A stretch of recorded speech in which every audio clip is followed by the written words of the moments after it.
Well, thanks to Mrs. Gandhi, that at least she made only one Pakistan. Otherwise, we would have East Pakistan and West Pakistan.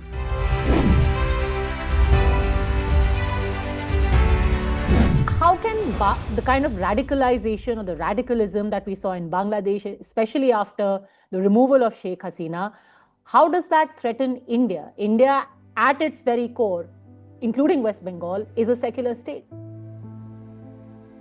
You can call any state whatever you want, but people experience only what happens on the street.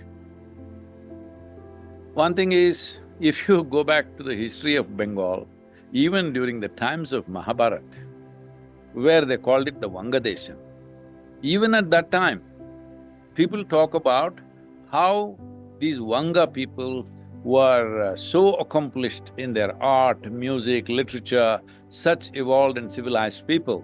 People are talking about this, even then. And even during British era, everybody recognized that Bengal was a very culturally rich, it was a nation, Vanga was a nation by itself.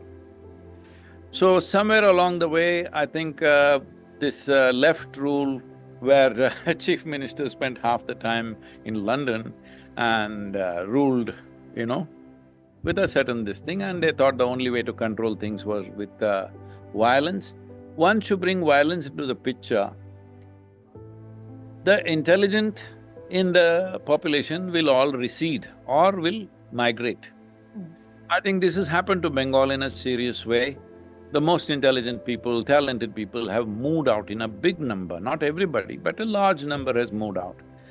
Once you lose that population, you have lost something very vital in any civilization. So if you want to see Bengal or Vanga or Bangla as a civilization, they have lost massively in the last 40–45 years' time. So I think in that sense, this loss has been felt by people and everything is coming down to the street level action. And openly politicians, people in power are talking about, we will fight on the street.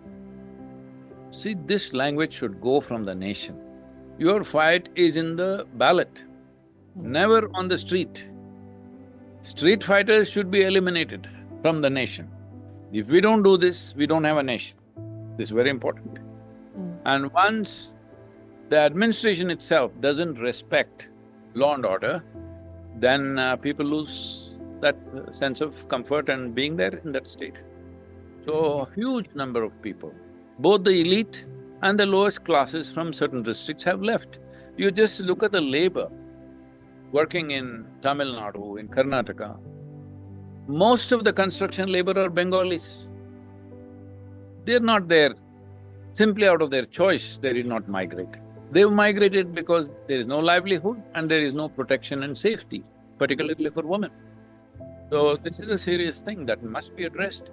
I hope the new administration that comes up will take up these challenges. It's not going to be easy because the rot has set in at a certain level.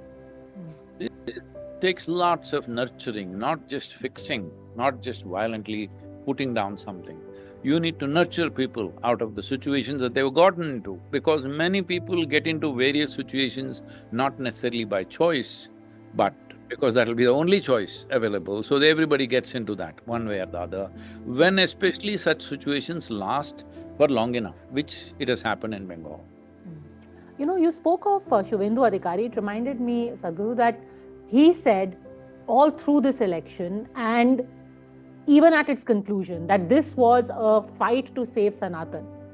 Do you think this is a legitimate argument or is it politicization of Sanatan? That doesn't belong to any one party or any one person.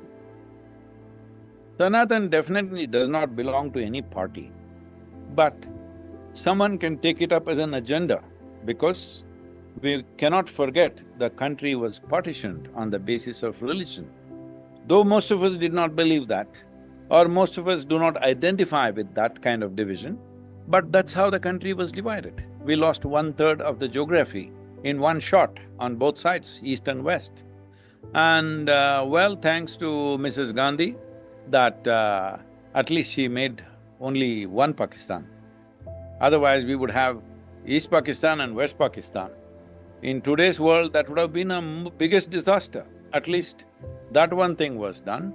So you cannot just wipe out. See, you're in the news cycle, if it's out of the news cycle, it's over for you, you're in the next story. But people who got killed, their homes burnt and whatever terrible things happened to them, that memory carries across generations. So in that context, what he's saying is… has relevance. But when you refer to the partition, how is that relevant to West Bengal? Bangladesh is sitting right next to you, it was all one Bengal and they put a line there. On what basis? On a religious basis, isn't it?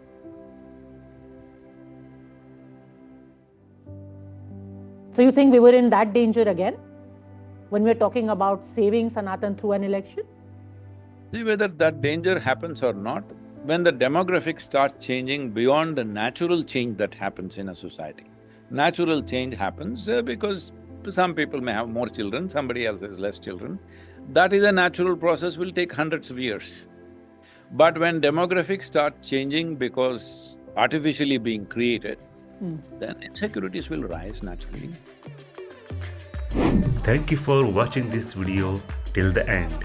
Before you leave, watch this latest video now.